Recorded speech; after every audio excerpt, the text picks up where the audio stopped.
finally! No more wallpaper na kami dito sa may kusina. Grabe, sobrang aesthetic talaga ng Davis paint. Ano ba? Pero bago yan, papakita ko muna sa inyo yung itsura ng kusina namin nung tinanggalan namin yung mga wallpaper. Kung gaano nga siya kadugyo. Sino ba naman mag-aakala na ganito nga kalala yung itsura ng pader namin bago namin pinturahan? Na masilihan na nga ng asawa ko yung pader pati na nga rin yung kisame. Kaya eto, magsisimula na kaming mag-primer. Gamit nga itong Pondo 100% acrylic latex paint ng Davis. Primer nga muna yung gagamitin namin para talaga lumabas yung kulay na ganda ng apricot wine. Tulungan na nga kami mag-asawa sa pagme-makeover dito sa kusina at ilang araw nga din kami inabot kahit nga napakaliit lang dito. Ako ngayon nagpipintura nitong pader at yung asawa ko naman siya yung nakatoka sa kisame. Hindi pa nga kami tapos magpintura pero tignan nyo naman napakaganda na kaagad ng resulta kahit hindi pa tapos. Napapansin ko nga dyan habang nagpipintura kami ng primer mas lumiliwanag nga dito sa may kusina. Habang pinapanood ko nga itong pagpipintura namin, grabe nasasatisfied talaga ako sa naging result. Kasi tignan nyo naman yung pader namin, akala ko nga dati hindi na to kakayanan ng pintura kaya naman wallpaper na lang yung dinikit namin pero mali nga ako. Iba rin kasi talaga pagka pintura nga yung ginamit natin sa pader kesa nga sa wallpaper kasi eto pang matagalan. Yung wallpaper kasi na ginamit namin dito hindi talaga maiwasan na hindi nga magasgasan tapos nanilaw na nga rin. Sobrang dami talaga nagsasuggest dati na pinturahan nga din daw namin pati nga itong kisame para talagang mas aesthetic. At finally nga, etong pagpipinturahan na namin yung kisame at hindi nga lang kisame, pati na nga rin tong pader. Isa nga din sa pinagpapasalamat ko kasi nga yung asawa ko marunong siya gumawa sa mga ganitong bagay kaya naman nakakales din ako dahil hindi ko na kailangan pang magbayad ng tao. Bukod kasi sa pagmamasilya, siya nga rin yung nagpuro dun sa may pinto namin sa may CR. At isa pa sa nakakatuwa kasi parang naging banding na nga namin tong mag-asawa yung pagme-makeover dito sa loob ng bahay. Dito na nga rin pala kami banda nagpipintura sa may pinaglalagyan namin ng kalan. Grabe no, iba-iba yung color ng pintura dito sa pader namin. May violet, may blue, pati na nga rin gray. Dati kasi wala talagang motif dito sa loob ng bahay at para nga sa akin mas makulay, mas maganda. Dito nga pala banda, meron pa mga tiles kasi nga dito dati banda nilagay yung kusina. Kaya nga sa mga nagtatanong kung bahay daw ba namin to ay hindi po, libre lang po kaming pinatitira ng mother-in-law ko. Kaya naman nagki-care din kami dito sa bahay, lalo na nung nagka-budget. Kaya naman kung ano yung mga pwedeng ayusin ay pinahaayos talaga namin. Grabe ka na Davis, pati ba naman sa pintura, meron pa kayong pabarya? Ubus na nga itong pondo at sakto nakita na nga namin itong plastic na meron siyang 10 pesos sa loob. May panghulog na naman ako neto sa alkansya. Char. Pagkatuyo nga ng primer, maya-maya pininturahan na rin kagad to ng asawa ko nitong apricot na white. And yes mga mi, eto nga rin yung ginamit naming pintura sa labas at grabe naman kasi itong pintura na to, napaka-aesthetic. Kaya nga sabi ko nung una, eto talaga yung gagamitin ko sa kusina, pati na nga rin dun sa may CR tsaka sa kwarto. Bagay na bagay talaga yung mga ganitong color kung ang tema ng bahay nyo is team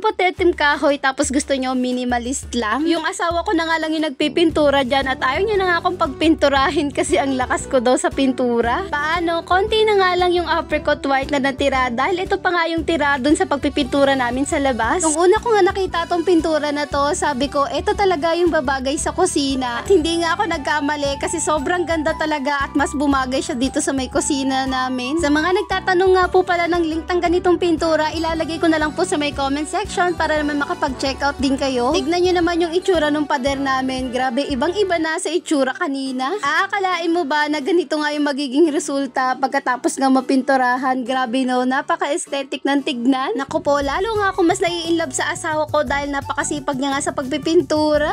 At para naman hindi masyadong plain, naglining na nga rin pala kami dito nitong brown mat. Alam nyo ba, etong isang galon na to, eto pa yung ginamit namin dun sa may labas, pati na nga rin dun sa may sala. Kahit nga ginamit na namin siya dito sa may kusina, meron pa nga rin natira para nga sa may CR, pati na nga sa kwarto. Kaya naman sobrang tipid talaga ng Davis paint. First coating pa nga lang yan, pero ang ganda na, mas lalo pa nga pagka sinecond coating nyo pa. Ay grabe, kikilig talaga ako ng mga oras na to kasi sobrang ganda talaga ng naging resulta dito sa may kusina. Sino ba namang mag-aakala na ganito kaganda yung kalalabasan ng pagpipintura namin? I love you na talaga Davis. Kita nyo naman, mas lalo yung pinaganda yung kusina ko. Sobrang worth it yung pagod namin sa pagpipintura dito sa kusina kasi tignan nyo naman, kayo na nga lang ang humusga. Pati nga rin pala yung kisame namin, apricot din yung pinintura namin. At eto, maya-maya binalik na nga rin namin yung mga gamit dito sa may kusina. Grabe, sobrang layo na ng itsura ng kusina namin dati sa ngayon. Halos hindi ko na makilala sa sobrang aesthetic. Dito nga pala sa ibabaw ng lagayan ko ng labahan, nagpalagay ako dyan sa asawa ko ng patungan ng mga sabon. O diba, ang ganda ng combination nitong apricot white sa brown mat. At yun lang muna mga Marcy at Parsi. Salamat sa panonood. Please like and share this video.